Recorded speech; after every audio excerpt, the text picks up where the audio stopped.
Boa noite, amigos da TV Rio Branco, vocês que estavam a assistir a mais uma edição, digo, do programa Roda Viva, o principal programa de debate da TV brasileira, estão convidados a continuarem agora conosco, prestigiando o que é nosso. Estamos começando mais uma edição do programa Tribuna Livre aqui na sua TV Rio Branco, canal 8.1. Agora muito mais cultura e informação para você e sua família. Nós vamos receber hoje, como convidado especial, o professor Carlos Augusto Coelho, mais conhecido simplesmente por Professor Coelho. Ele, há mais de 20 anos, ele dedicou-se a assessorar, tanto do ponto de vista jurídico, quanto do ponto de vista do marketing político, candidatos a cargos majoritários e proporcionais também. Ele tem uma empresa de consultoria e assessoria nesse sentido.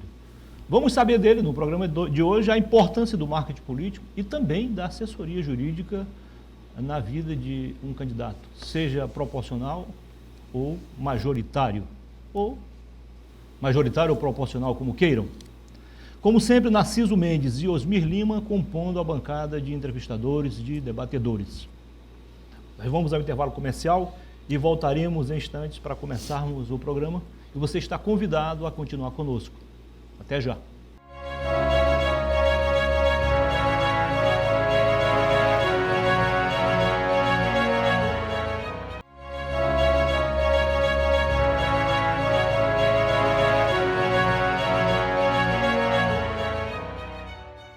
Muito bem, estamos começando para valer mais uma edição do Tribuna Livre. Como eu falei para vocês agora há pouco na abertura, nosso convidado especial hoje é o professor Carlos Augusto Coelho, ou simplesmente professor Coelho, funcionário aposentado do Poder Legislativo, Assembleia Legislativa, e eu falei há mais de 20, quase 30 na verdade, né?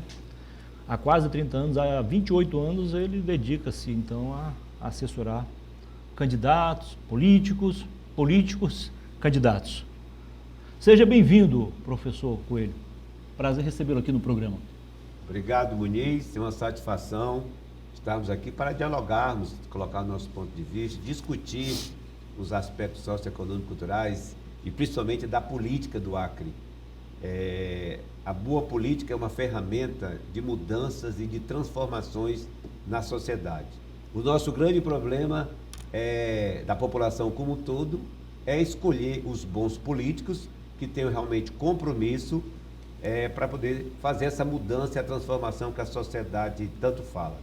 Muita gente fala mal dos políticos, fala mal da política, mas se nós percebermos as definições, as regras sociais da nossa sociedade, da nossa convivência, elas são definidas pelos políticos. Então se faz necessário refletir, perceber com muita responsabilidade para quem nós, eleitores, vamos colocar nas câmaras municipais, nas prefeituras e no parlamento como um todo, seja Câmara Municipal, Câmara Federal e o Senado Federal. Porque se nós escolhermos os políticos que visam os seus interesses próprios, naturalmente eles não vão se preocupar com o interesse da sociedade. Então nós precisamos refletir. E uma coisa importante assim que nós precisamos ter essa percepção é de que na eleição, na campanha, todo candidato é bonzinho, apresenta as melhores propostas, diz isso, diz aquilo, mas na verdade quando chega ao poder esquece de muitos compromissos que assumiram.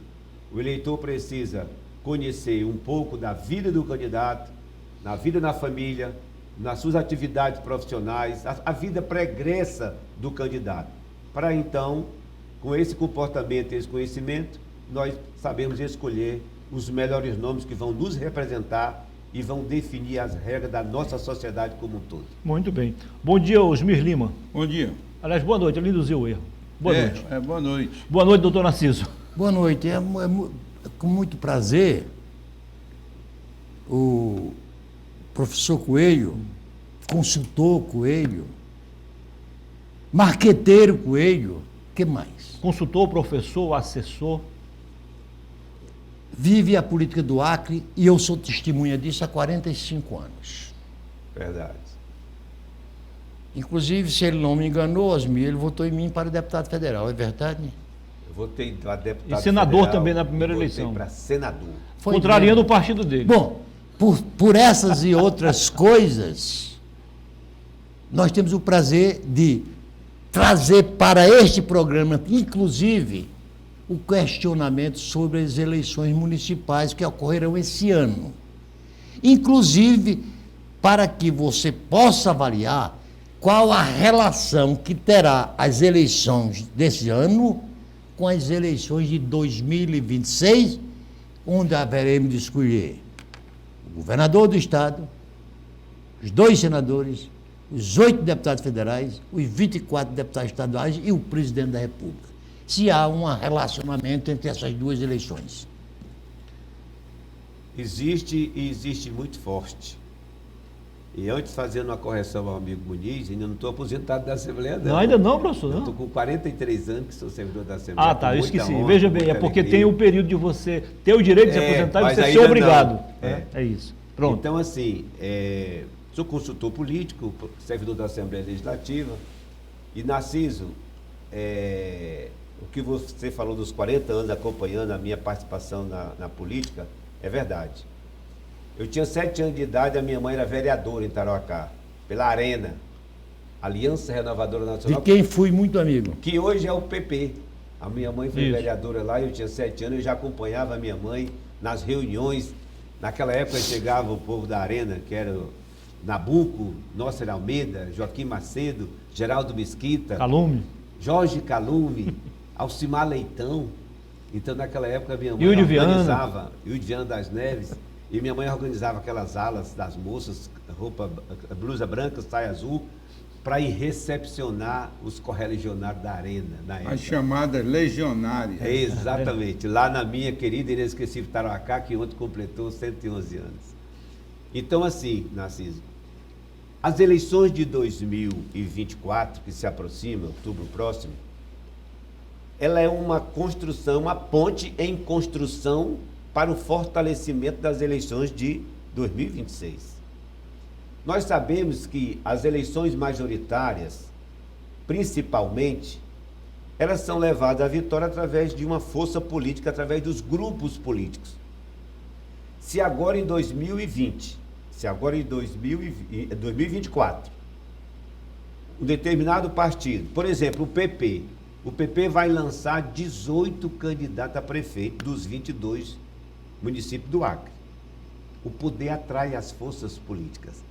Se esses candidatos, a maioria absoluta, forem eleitos, naturalmente que o grupo do PP vai ter uma força política para ajudar os seus aliados, das suas alianças, nas eleições de 2026. Eu lembro que lá atrás o MDB elegeu quase todos os prefeitos, a força política. Depois nós passamos a era do PT. O PT tinha uma força política grande. Aí a coisa vai mudando. A política é dinâmica, como dizia o nosso amigo Luiz Pereira. Aí hoje, na eleição de 2024, o PT vai lançar um candidato, que é em Chapuri, né? Em Chapuri. Aí nós temos o MDB, vai lançar 8 candidatos. União Brasil 6, o PSD 5, Republicano 5, o PL 3, o Podemos 3, PCdoB 2 e o PT 1. Então, essa é a matemática que os partidos conseguiram construir as apresentações das suas pré-candidaturas para a eleição de 2024.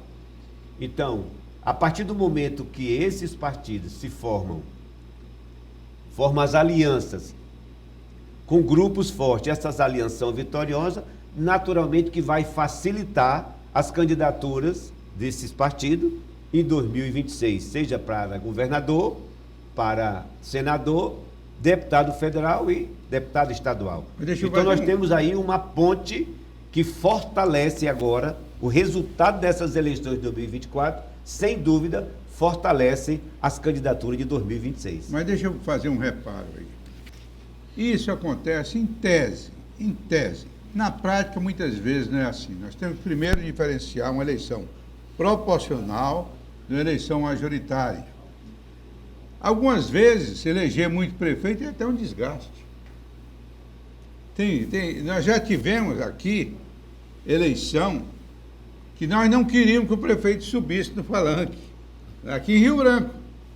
Verdade. Foi acertado que o candidato não subisse no palanque. E eu vou dar 2 exemplos distintos disso. Na eleição em que disputou o Ariosto e o Calume, nós do PMDB, tínhamos todo o poder. Prefeituras, o governo do Estado, etc. Tal. O Calume andando a pé, a tradição dele, com poucas condições, venceu a eleição. Verdade. Né? Nós temos uma série de outros exemplos que aqui nós poderíamos colocar, que nem sempre quem vence a maioria das prefeituras se torna vencedor na eleição seguinte.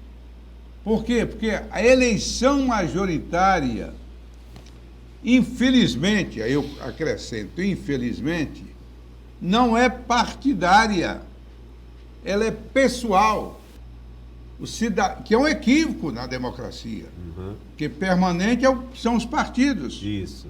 As pessoas são passageiras, nós somos apenas um passageiro da vida. Então, o cidadão tende a votar muito mais no candidato. Vou dar um exemplo agora para a eleição de 2024. Você acabou de dizer que o PT vai lançar um candidato a prefeito. E não tenhamos dúvidas Em Chapuri? de Foi onde que, tudo começou. Tá voltando. de que o Marcos Alexandre, apesar de estar no MDB, ele ainda tem uma imagem muito vinculada ao PT. Mas nem por isso ele deixa de estar liderando a pesquisa, pelo menos as pesquisas feitas até agora. Então a pessoa vota no Marcos Alexandre, não no PMDB nem no PT. Perfeito.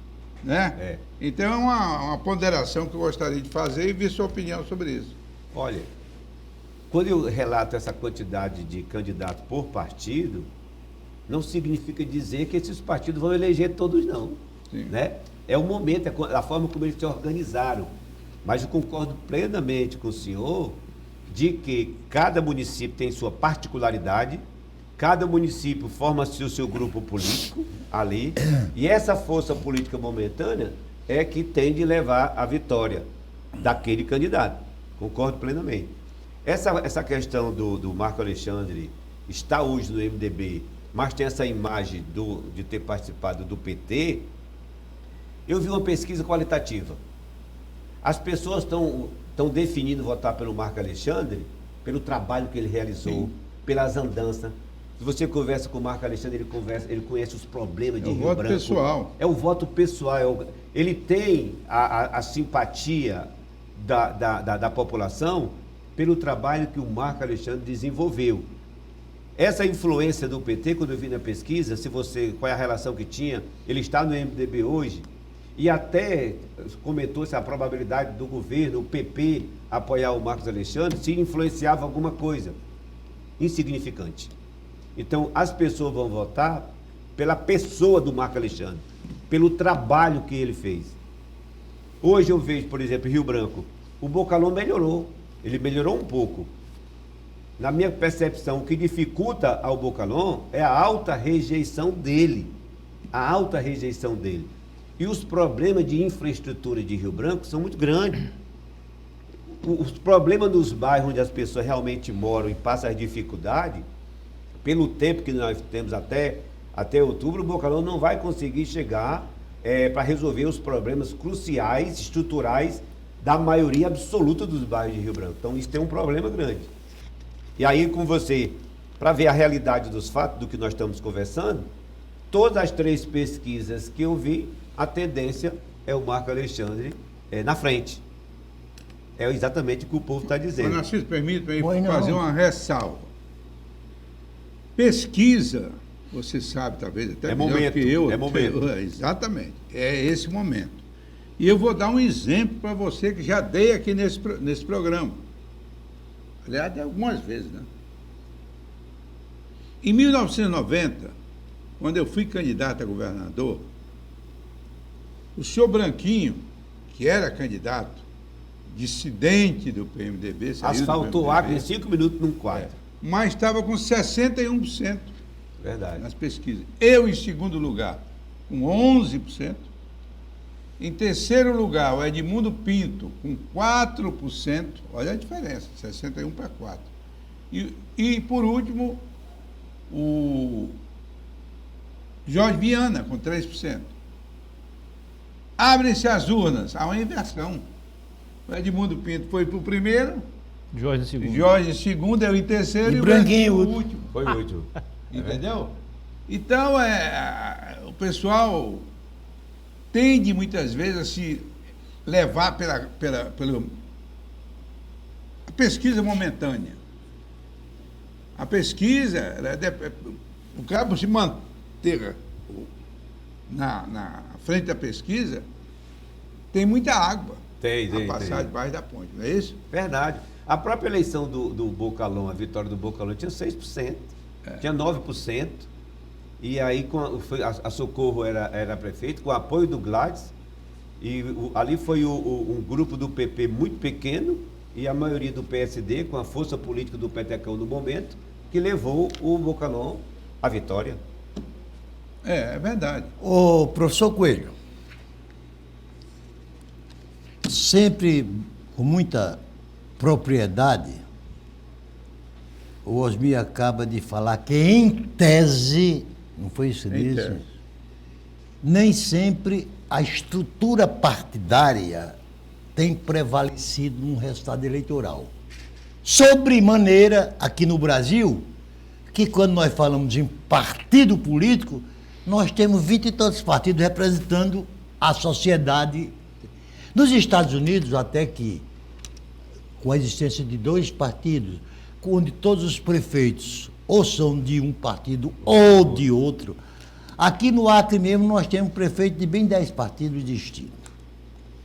Mas eu quero dar aqui um exemplo efetivo do que aconteceu nas eleições de 1989. Doutor, nós vamos fazer o seguinte, vamos dar o exemplo na volta, tá bom? Só para a gente cumprir aqui. Pois não. Tá bom? Não esquece o tema, a pergunta. Vamos ao intervalo comercial e voltaremos em instantes. Você está convidado, claro, a continuar conosco. Até já.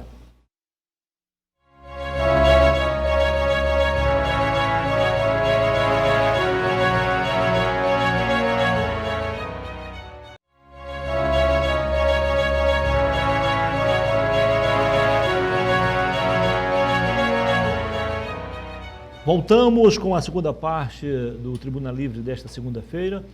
Mais uma vez, muitíssimo obrigado pela sua audiência, você da capital e também do interior. Siga-nos nas redes sociais, @o Rio Branco. Doutor Narciso, fique à vontade então. Vamos lá, professor Coelho, para sustentar a tese defendida pelo Osmir. Em 1989, e olha, a primeira eleição direta para presidente da República depois de 30 e tantos anos. Verdade. Quer dizer, aquilo nos parecia ser a eleição mais importante, pelo menos do século passado. E foi. E foi, né? A primeira eleição democrática. Pelos fatos históricos. Aí o que é que acontece? No último dia permitido para que alguém que quisesse ser candidato a presidente pudesse filiar um partido político, Fernando Collor de Mello se filia ao PRM. Há exatos 6 meses das Não eleições. existia como partido, né? Não existia. E não existia. Era uma. Partido Nanico. Era. Aí Inexpressivo. Collor sai candidato a presidente, não tinha nenhum prefeito, nenhum deputado, nenhum senador, ninguém, e se elege presidente da República. 30 anos depois, o ex-presidente Jair Bolsonaro se filia a um partido chamado PSL, que também, faltando 6 meses para as eleições, que não tinha nenhum prefeito. Aí o Jair Bolsonaro se elege presidente da República. Então, eu vejo como uma coisa bastante inexpressiva do ponto de vista de uma possível vitória eleitoral, quando a gente relaciona as prefeituras, os prefeitos, como potenciais cabos eleitorais do candidato a presidente da República. E este ano, mais do que nunca, as eleições de dos municípios, pelo menos das grandes metrópoles, estão sendo altamente polarizados, como existe a polarização lulista-bolsonarista. Como é que se explica isso? Na nossa sociedade, nós temos que compreender os fatos sociais e os fatos políticos. Naquele momento do Collor, o Brasil iniciava... Os fatos e os fatores, né? Os fatores, iniciava um processo de abertura democrática. Qual era, naquele momento, o principal problema da sociedade que as mídias sociais colocavam? Corrupção. Um fato social gravíssimo naquele momento. Qual foi a bandeira do Collor? Caça dos marajás. Não caçou ninguém e foi impeachmentado por corrupção. Mas para a sociedade, ele era o novo. Parecia que era o remédio daquele problema social. Aí acreditou-se que o Collor, então, iria moralizar o Brasil. Fatos políticos ali atravessados naquele momento da sociedade. O tempo passou e olha que o PSL, em respeito ao partido, mas politicamente falando, era tão inexpressivo como o PRN. Sim. Chega o Collor, chega o Bolsonaro. Qual era o problema do momento social e político? Qual era? De novo. A falta de segurança. Quando ele pegava a arma, quando ele dizia que fazia o enfrentamento, nós continuamos com a falta de segurança. Mas naquele momento ali parecia que era o outro remédio para solucionar o problema. Não tinha TV Globo, não tinha grandes empresas, mas aí ele com o telefonezinho celular gravava os vídeos e aquilo contagiou. É porque assim, vocês têm experiência também da política. Quando você vai discutir as decisões, você decide pela razão. Analisa os prós e os contras, aquilo que pode prejudicar ou não, e você decide pela razão. O embalo da campanha é a emoção. Veja que lá atrás o Collor emocionou, embalou a sociedade, fez que a população brasileira acreditasse que ele ia moralizar o país, e agora, na questão da era do Bolsonaro, foi a questão da segurança. Ele passou para a sociedade como seria o presidente que ia resolver o problema da segurança do nosso país, as milícias, tudo que acontecia. E a corrupção. E a corrupção também. corrupção Porque estava interligado. Porque a corrupção... O maior escândalo do país foi durante o governo. A corrupção PT. no Brasil, vocês sabem que ela vem acompanhando esses fatos políticos. As decisões de muitos presidentes, de muitos políticos, de muitos governadores como geral. Então, esses dois fatos foram fatos marcantes que fizeram a diferença, que levaram tanto o Collor quanto o Bolsonaro à presidência da República. Agora, com ele eu faria um reparo. Embora concordando em parte com o que você está afirmando. O povo brasileiro, de uma forma geral, e eu não os culpo por isso, é um povo um tanto quanto desinformado. Bastante. Ele raciocina muito pelo estômago, por suas necessidades. Perfeito. E nisso aí, os populistas levam muita vantagem. Verdade. Esses que prometem, de repente, como um passe de mágica, trazer a felicidade geral da nação. Né? É. Mas eu, deixando essa opinião de lado, eu queria fazer uma pergunta para você, é o seguinte, porque ontem, Narciso, eu lendo em casa, eu vi uma frase interessantíssima da Margaret Thatcher, a chamada Dama de Ferro, primeira-ministra da Inglaterra, que diz o seguinte: nada que o Estado fornece é gratuito. Profunda.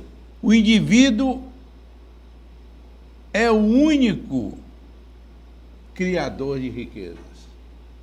Correto. E ela prossegue. Não existe dinheiro público. existe apenas o dinheiro do pagador de impostos. Eu estou dizendo essa frase para dizer o seguinte: eu, pessoalmente, respeito qualquer opinião divergente, não consigo entender como é que o pagador de impostos, não é dinheiro público, é o do pagador de impostos, consegue colocar dinheiro em fundo eleitoral para partidos políticos fazerem campanha. Partidos políticos, eles têm que ter grandeza, inclusive não só política, mas financeira. Pagador de imposto não é para estar bancando eleição. E uma eleição desigual, onde o Novo, se eu colocar aqui o Muniz como candidato a deputado federal, a desvantagem dele para quem já é deputado federal, Narciso, É muito grande. é uma coisa estúpida. Desproporcional. Isso para mim não é nem democracia. Esse nosso Congresso Nacional, que aí está, e nós podemos falar de cátedra, porque já a tivemos por alguns anos, está cada vez pior, sinceramente. E eu gostaria de ouvir sobre isso. Senhor Osmi, na primeira observação, o reparo que o senhor fez, ele é muito grave. Eu disse há pouco que é através da política que define as regras da nossa sociedade. Se tiver bons políticos, compromissados, a tendência é melhorar. Se não tiver compromisso, a tendência naturalmente é piorar. E a grande maioria absoluta da parcela da nossa população não estão preocupados com os aspectos socioeconômico, cultural e político do Brasil. Perfeito. Não estão preocupados. Eu li um artigo também outro dia, onde dizia que a maioria, 80% do eleitorado brasileiro seria o eleitorado Maria vai com as outras. Porque aí chega o Qual o percentual populismo, que você falou? Maria vai com as Qual o outras. percentual que o senhor falou? 80%. Então veja bem, se você for... Que é grave. Gravíssimo. Se você for perceber, na verdade, quem discute a política somos nós, consultores, os candidatos, os dirigentes do partido. Às vezes, até o dirigente do partido ali, os dirigentes do determinado partido, em casa eles nem discutem a política. É verdade. Nem discute a política. Então, quem está lá, coitado, com as dificuldades, com o salário mínimo de R$ 1.300, que não tem condições de viver, é subhumana a condição. E a família são 8, 10 pessoas que para sobreviver de um salário mínimo. As pessoas, infelizmente, não estão preparadas, não têm a conscientização. E por que não tem conscientização, professor Coelho? É porque não tem a formação necessária para compreender como que a sociedade se movimenta. Não tem. Nós temos estudantes que saem do ensino médio que não sabem as 4 operações, não sabem fazer uma redação. Nós temos alunos com nível superior que não tem a percepção, não tem a percepção de fazer uma discussão dentro de um determinado assunto. E aí nós vamos para onde desse jeito? Se a maioria é quem decide, é quem vota, não tem a informação necessária, e aí o poder público, seja o prefeito, seja o governador, até os parlamentares, o presidente da República, vocês acompanham os projetos, os programas sociais, no sentido de atender determinada situação. O próprio Bolsa Família, ele atende uma necessidade premente da sociedade, a questão para poder sobreviver e comprar os produtos para a sua família, mas ao mesmo tempo muita gente usa isso como um cabresto eleitoral. Um cabresto eleitoral. Então é muito grave a situação que nós estamos passando. E outra coisa, nós temos vários problemas, a crise econômica, a crise financeira, a crise judiciária, mas as pessoas não percebem. Nós estamos vivendo uma crise gravíssima. É a crise de falta de lideranças confiáveis para conduzir os destinos do nosso país, do nosso estado e dos nossos municípios. É uma crise. O médico, se ele é um bom médico, se ele é um médico ruim, que ele passar uma receita, uma medicação ali, ele mata automaticamente o paciente. O professor ruim, que não tem formação, não tem qualificação, ele vai matando o sonho, o futuro dos alunos lentamente. O aluno passa, tira a nota, mas não aprende. Isso é um número significativo. Se vocês perceberem os dados do MEC, os dados dos institutos que fazem o acompanhamento, da formação, a quantidade de pessoas que nós temos ainda, no momento que nós estamos em 2024, um número grande de pessoas não alfabetizadas, umas pessoas que não têm o discernimento, a compreensão, como eu coloquei, de compreender a sociedade, dos fatores, quem está envolvido, o que é a política na vida das pessoas. E aí as pessoas não se preocupam com isso, aí chega o candidato populista, oferece isso, oferece aquilo, benécias, vantagens pessoais, e aí o cara está pensando que está fazendo muito, e aí está simplesmente acabando com o sonho, anseio e expectativa da sociedade. Nós temos um jovem que sai da universidade na perspectiva de um emprego. Aí eu vejo todo dia muita gente aqui, parentes meus, amigos meus, indo para Santa Catarina, indo para João Pessoa, atrás de alternativa de emprego. E nós falamos aqui em geração de emprego. Qual é a geração de emprego que nós temos? Veja a quantidade de pessoas desempregadas no nosso estado. O que que nós produzimos necessariamente? Quanto que nós gastamos agora há pouco, recentemente, com recursos, empréstimos do BID, dos mecanismos internacionais, e não funciona. Várias empresas, vários empreendimentos que foram colocados, ver o peixe da Amazônia, quanto que foi gasto ali?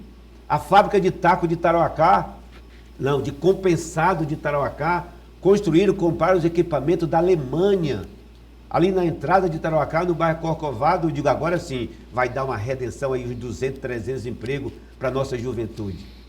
Nunca funcionou, nunca fez um compensado, roubaram os motores, roubaram tudo, destruído tudo. E nós estamos pagando o pato, nós estamos pagando esses empréstimos. Me parece que não foi feito um estudo da vocação econômica do Acre, para poder investir, para poder depois a gente buscar a industrialização, que não vai chegar nem a médio nem a curto A prazo. fábrica de camisinha em Chapuri, a ZPE. Tem vários Ô, empreendimentos. professor Coelho, me permita, em aval do que você acaba de expor, há 50 anos eu vim para o Acre, 50 anos, não são 50 dias. Como eu vim do Rio Grande do Norte, para ir visitar minha família, eu ia para Brasília, Natal. Para voltar, Natal, Brasília, Rio Branco. E já naquela época, o meu divertimento em Brasília era ir para lá para o plenário do Senado, para assistir às sessões do Senado. Se você olhar a qualidade dos senadores daquela época e comparar com este Senado que está aí, a gente vê que houve uma regressão muito profunda da nossa política. E o que é o pior disto? Tanto no Senado quanto no Congresso Nacional, na Câmara dos Deputados, com o advento das bilionárias emendas parlamentares, 53 milhões cada um, né? Cada deputado federal dispõe por ano de 53 milhões de reais de emenda. 60. 60 agora? 60. Então, quer dizer, no estado como o Acre, vamos pegar o nosso estado como o Acre, os nossos 22 prefeitos já estão comprometidos com esses deputados federais para suas reeleições, porque eles já compraram o apoio político em troca de emenda parlamentar. E, sendo assim, a gente não tem como esperar uma melhoria na qualidade política dos nossos representantes. É o círculo vicioso E do pior sistema. ainda, que ainda existe, Osmir, uma coisa que para mim tem sido muito nociva na política do nosso país. São os assassinatos de reputações. Os candidatos hoje não prometem fazer isto ou aquilo. Eles que fazem é assassinar a reputação do adversário. E acaba sendo eleito aquele que teve a imagem menos ferida nos discursos e nas promessas. Então, o que é que você também tem a dizer sobre isso? O professor responde no próximo bloco, tá bom? Anote para não esquecer, então, o tema. Nós vamos ao intervalo comercial e voltaremos em instantes com a terceira e última parte do Tribuna Livre desta segunda-feira. Até já!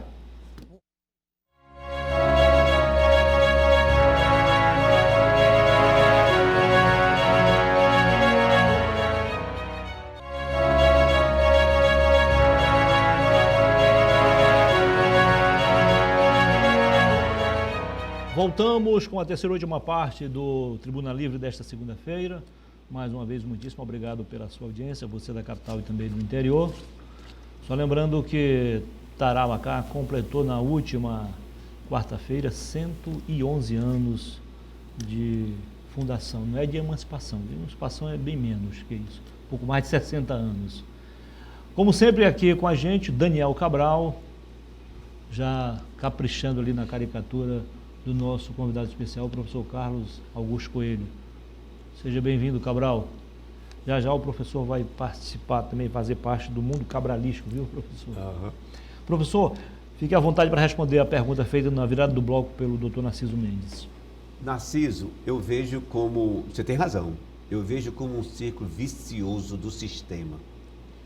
Nós temos no Brasil um sistema extremamente fragilizado.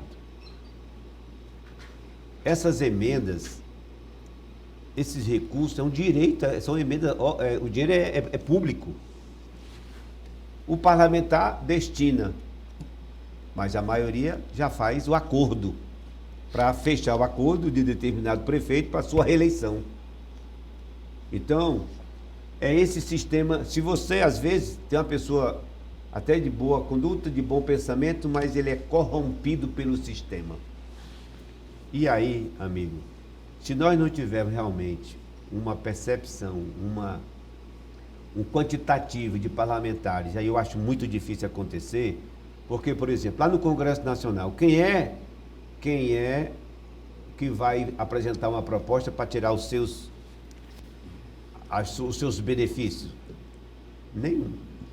Eu vi aquele Rangulf lá de Brasília, deixou de receber, não queria receber determinado benefício. Mudou em quê?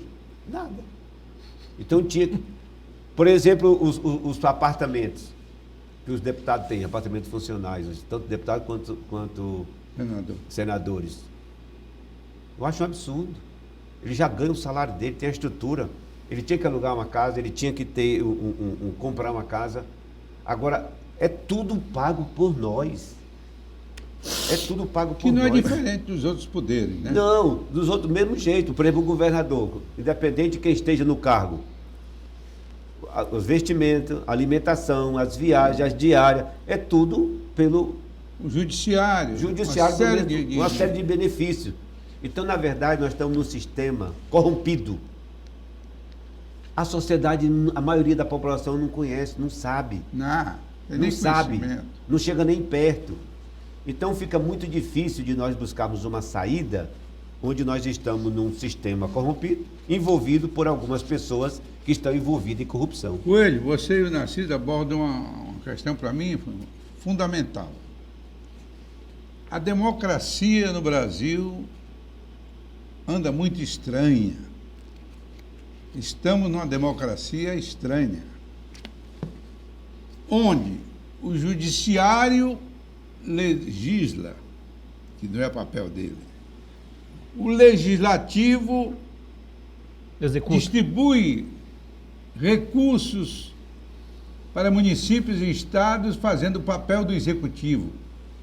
E o executivo está amordaçado e acorrentado pelos outros dois poderes. Verdade. É difícil funcionar dessa forma. Vou dar um exemplo aqui até do judiciário. E eu estou dizendo isso porque o Lula, quando foi acusado nos 2 processos que ele foi condenado, e eu estou muito à vontade para dizer isso, você sabe que eu defendi aqui. Eu dizia que a instância onde ele estava sendo julgado no Paraná não era a instância competente. É isso, Narciso? É verdade. Defendi inúmeras vezes o Lula aqui. Mas, no entanto, ele é julgado numa instância indevida, recorre os seus advogados para a segunda instância, é condenado, vai para a terceira instância, condenado, recorrer ao Supremo. Os advogados foram ao Supremo. E o Supremo, por diversas vezes, diz, não é aqui, a instância está correta. Para 5 anos depois, por questões eleitorais, eles mudam a instância. Não é a instância. Acaba com tudo. Zerou. É uma democracia estranha. Hoje, à medida que o mundo começa a combater a democracia que todos nós tanto lutamos para implantar no Brasil, tem razão o mundo. Alguns dizem, mas não tem moral. Eu não quero saber de moral de outros países. Eu quero saber é que a democracia que nós lutamos para implantar aqui no Brasil, todos nós, fizemos parte do MDB, PMDB, né, o grande lutador da democracia, e depois na própria Constituinte, essa democracia hoje, e você tem razão quando diz, o povo sabe o que é isso? Não sabe. Sabe não. Não sabe. Desconhece essas firulas e continua votando naquele candidato mais simpático, aquele candidato que lhe dá faz mais favores. Ou que está liderando a pesquisa. Tem eleitor diz, não vou Ele votar. vota no candidato que administrativamente prejudicou ele, prejudicou a sociedade, prejudicou a sua família. Correto. Mas não tem a percepção. Isso. Aí chega com um sacolão, chega com um benefício, Cenzão. aí abraça, aí vota novamente naquele que te prejudicou, aquele que acabou com o teu sonho, com os teus anseios, com a tua expectativa. É assim. verdade. Então nós estamos numa democracia fragilizada e, infelizmente, uma sociedade corrompida. Por vários aspectos. Por sinal, professor Coelho, um dos best-sellers da humanidade, do universo planetário, ultimamente tem um livro denominado Como as Democracias Morrem. Um dos mais emblemáticos políticos dos Estados Unidos escreveu esse livro. Mas, professor Coelho, você não vai poder sair daqui sem deixar claro qual é o seu posicionamento, para além de consultor político, em relação ao senador Petecão. Qual o seu papel diante dessa figura política no Acre? O senador Petecão diz que o gato tem 7 vidas, né? E o senador Petecão... Tem 9. Ele tem 9.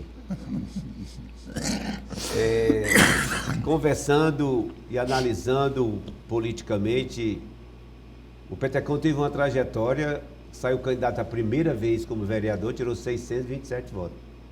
Perdeu a eleição. Depois saiu para deputado, ganhou a eleição.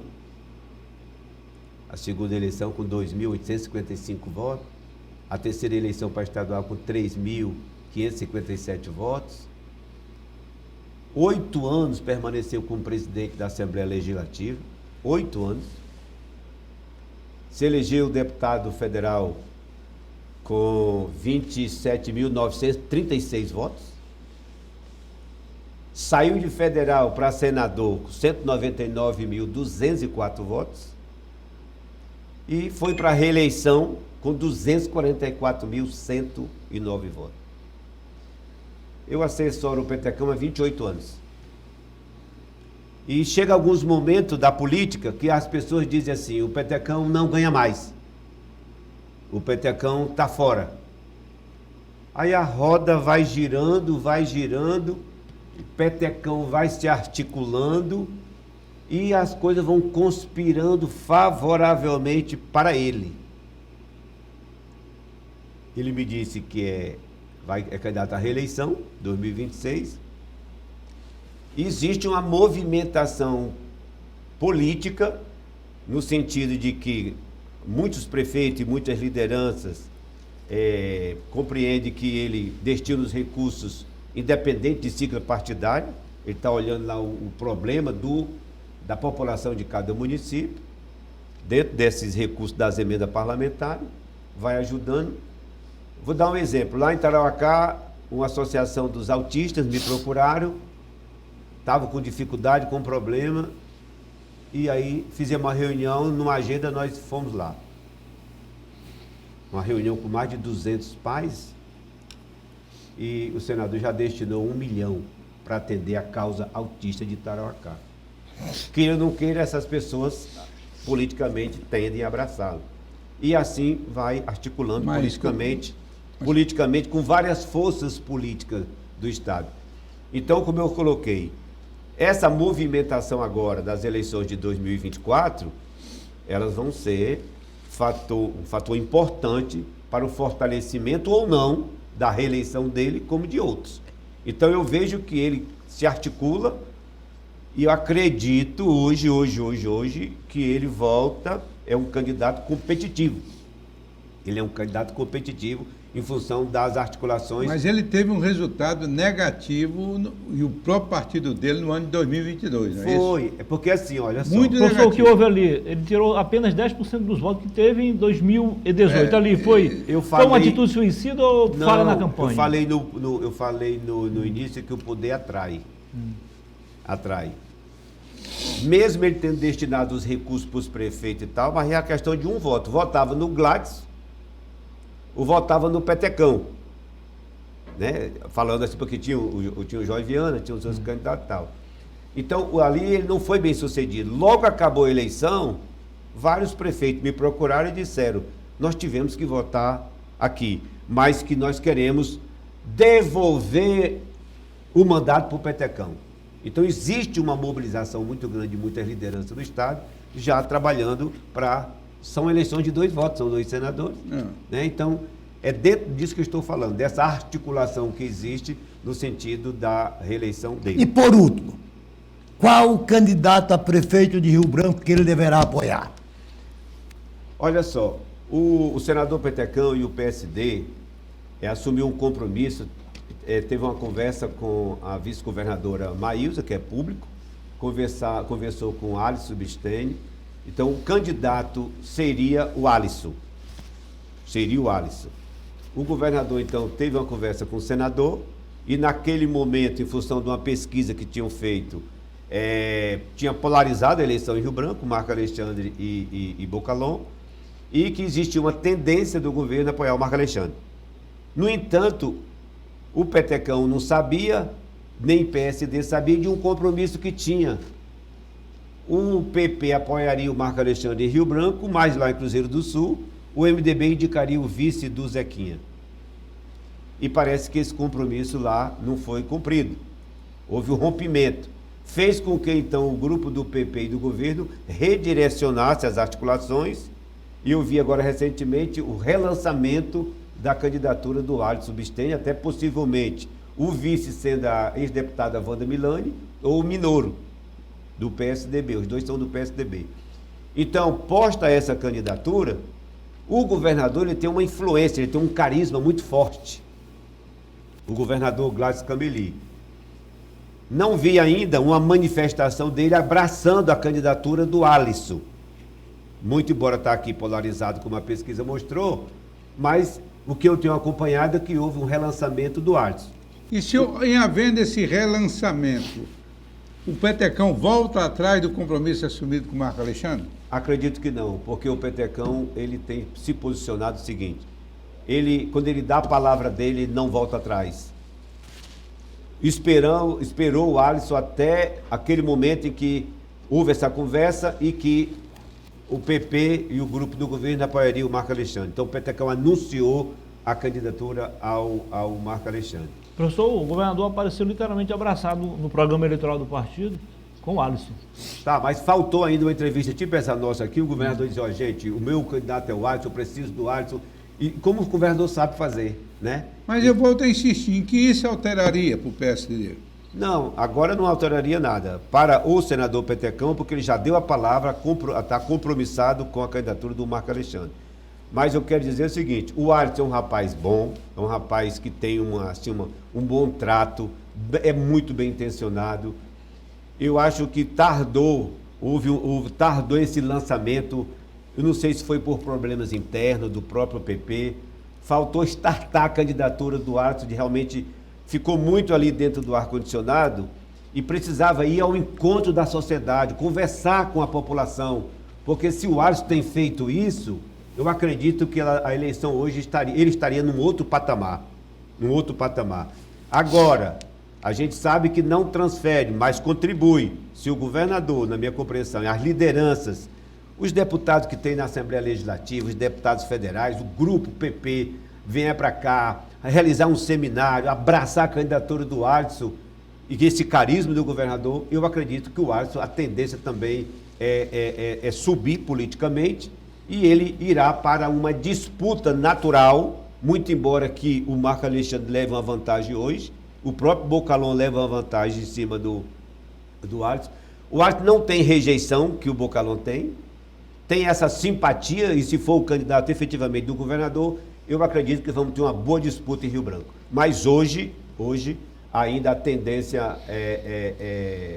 favorável ainda é para o Marco Alexandre, na minha percepção. Sim. Agora vocês volta a repetir aquilo que já disse no início. Osmi, você aproveita e já faz as suas considerações finais, ok? Vocês estão se baseando muito numa pesquisa momentânea, uma pesquisa de momento.